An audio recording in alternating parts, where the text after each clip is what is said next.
welcome back to the channel. Happy Saturday. This video we are looking at the Draftkings and Fanduel core plays for tomorrow's week 1 slate. And we got a 13 game slate on Draftkings, or 12 games. I think Fanduel has the Sunday night game included as well on the main slate. Draftkings does not. But let's go ahead and get into the picks. Hope you guys enjoyed the couple of other videos I made for the Thursday night game. Didn't have any for Friday's game, but we had a great game yesterday between the Eagles and Packers. Both games have been really exciting, coming down to the single possession.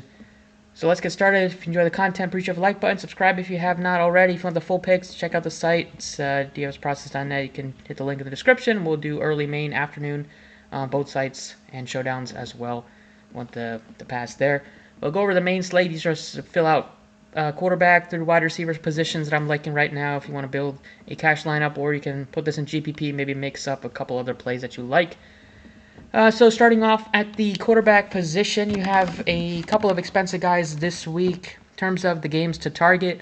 You have the Houston Colts game is going to be pretty high scoring. It's near 50 total. And same thing with the Jacksonville Jaguars and the Miami Dolphins, another game that's close to a 50-point total. You've got a bunch that are in the low 40s, and then a couple in the mid-40s, but those are the two of the higher scoring games on the main slate. Starting off with the quarterback position, Bills are going to put up some points here at home against the Cardinals. Josh Allen's going to have to shoulder even more of a load offensively this year, losing a couple of his weapons, both Gabe Davis and lost Stephon Diggs in the offseason, so maybe he runs a little bit more. But $8K is an expensive price tag. I'm looking cheaper. You got a bunch of quarterbacks that give you rushing upside that are below $6,400. So at the top end, I'm not too interested in anybody. Stroud is fine at 75, but I like going a little bit cheaper here at this position. Murray, he's on the road in Buffalo. Buffalo has a good defense. I think he's going to have a good season, but I don't know if this is the week to target him. I like Anthony Richardson at 63. Gives you that rushing upside. And before he got hurt last year, started the year off really well. Big fantasy games. He had 4 rushing touchdowns in the first 3 weeks of the season, and gives you some passing upside as well. So he's a strong play. I like him more than Lawrence and Kirk Cousins here. Obviously you like him more than Watson against the Cowboys. I think Caleb is a good play at 59. He's at home. It's a fine spot here. Tennessee's not going to be anything special this season, and he has a couple of cheap guys to target. To stack him with. If you want to stack him with Adunze, you can. He's only 4K. Makes for a really nice cheap stack with a lot of upside. But the guy that I'm looking at to putting in here is Jaden Daniels, quarterback for the Commanders. He had, he lost one weapon in Jahan Dotson. That might make it a little bit easier to stack him with Terry McLaurin if you wanted to. But he type of quarterback like Jaden Daniels, you don't need to stack him with anybody because he gives you that rushing upside. So the fact that he's going up against the Bucs here, pass defense is vulnerable for them. And a quarterback like him gets a couple of, he's going to run a little bit, so it gets a couple open lanes. It's not like your traditional running back going up against that rush defense. So I'm going to put him in at 57. I like the upside that he gives you. Running back spots, if you want to pay up, I think Bijan, that new look Atlanta Falcons offense, is going to be high scoring. Pittsburgh's a tough matchup, though, so it's not like you have to get to him. James Cook is going to probably catch more passes this year, just losing some other their key weapons for the wide receiver position. Matchup is good against the Cardinals. Also a good matchup against the ground here. You have pretty nicely priced Devon A-Chain, $6,800 against the Jags defense. Another game that's, this is the highest scoring game on the main slate on DraftKings. You have the other game that I mentioned is right there as well, the Texans game. But I like him. Always a little bit riskier when you have, most are similarly priced. Both running backs are going to get touches, not like one is going to be a bell cow, although A-Chain should get, the bulk of the touches. Kamara, 67. Panthers defense terrible. He's fine. Saints are, that game could be a little bit lower scoring. I'm looking at some other guys that are a little cheaper than him. You have 61 for Kenneth Walker III. The Seahawks, he's going to get you probably 15, 20 touches a week. He's a nice bell cow. Matchup here is really good against Denver, so he's nicely priced if you want to target him. And they said James Conner is going to be, the bell cow. Matchup it's fine against Buffalo. I'm not looking to get to too many of those Cardinals in this week 1, except for on FanDuel. I think the receiver Marvin Harrison is really nicely priced. But the first running back that I like that is cheap here is Jerome Ford at $5,500. We know until Nick Chubb is back, Ford is going to be the guy that's going to be getting most of the touches out of the backfield for the Browns. And he's had a lot of experience last year stepping into a big role, and he's done really well when he's given opportunities. Catches passes, gets you rush yards.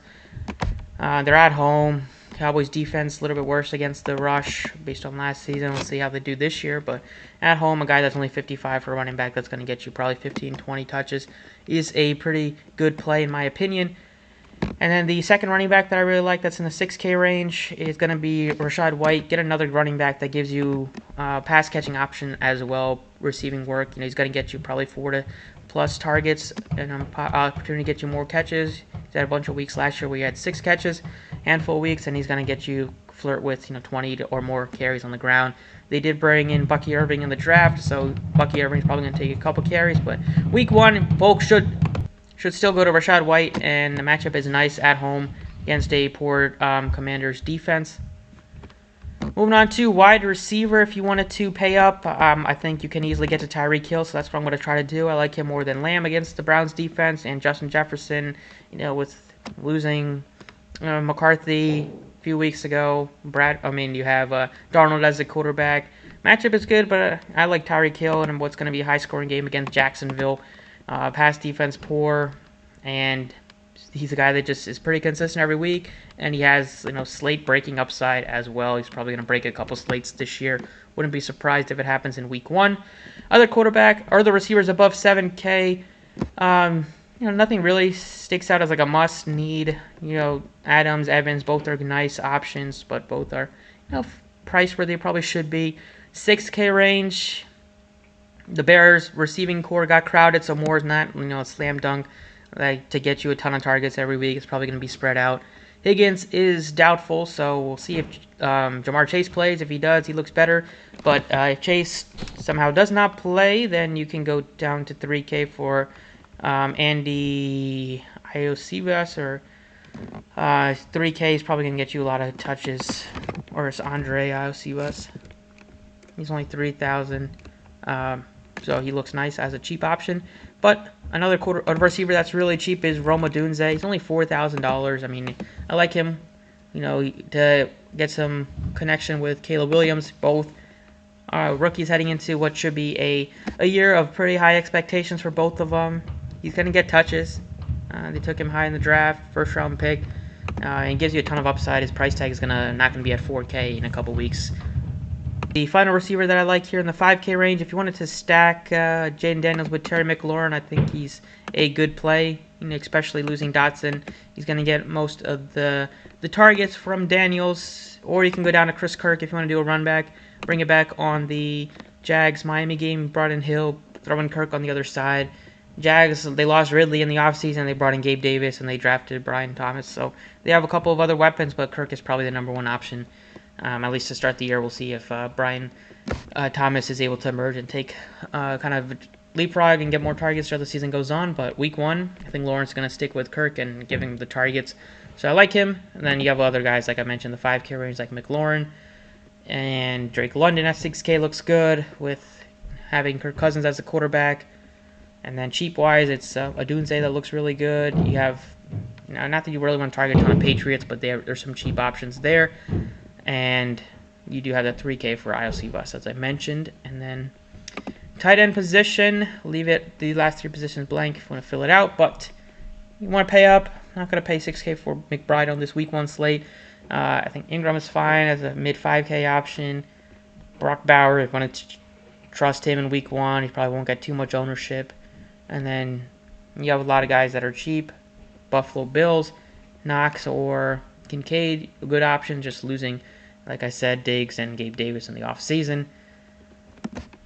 And then defense-wise, for most of the time, defense, I'm going cheap unless there's just so much value at these other spots that you can pay up for defense, especially if there's like a backup or a third-string quarterback starting. But I don't know if you need to pay all the way up for any defense. In week 1, I think going down, looking at some affordable, cheap options, you can trust potentially, going with a defense against a rookie quarterback like the Titans if you wanted to. I'm not really thrilled about them.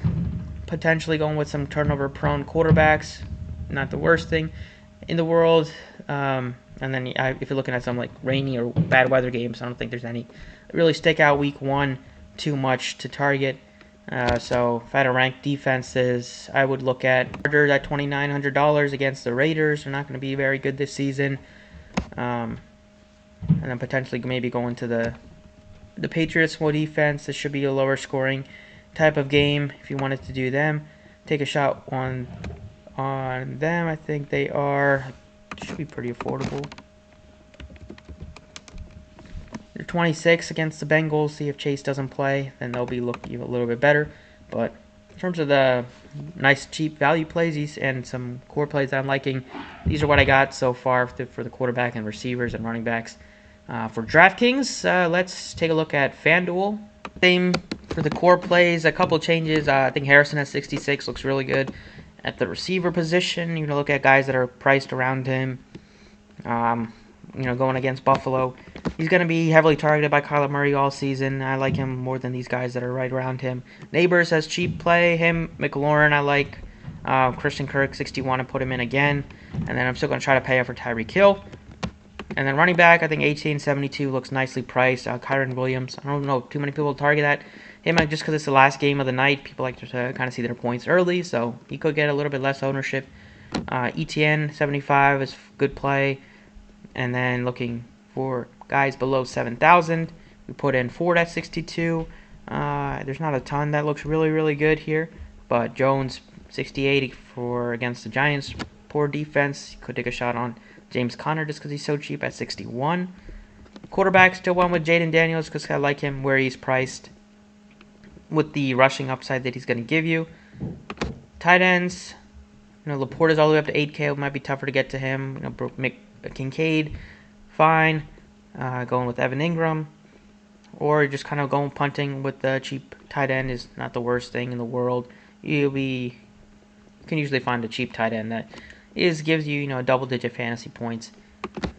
And then defense, looking at the cheap defenses first, the ones that I'll try to get to, the Patriots at 31, just punt with them isn't the worst thing. Going with the Broncos defense, going up a little bit more to see where the Chargers are. They're 4K, which is fine. The Bears, they're going to be pretty good. I mean, matchup is good against Levis. He's turnover prone. And then, no, I'm not going to pay up for defense, but obviously you can target, going up with maybe the Giants defense or going up. They're not even that expensive, the Giants defense. So they could be a nice cheap play at home against the Vikings, or a little banged up. Or maybe taking a shot on like the Cowboys defense against Watson. So that's what I got for DraftKings and FanDuel for week one. Let me know what you guys like. If you have other options, let me know your thoughts. Best of luck. I'll catch you all next time.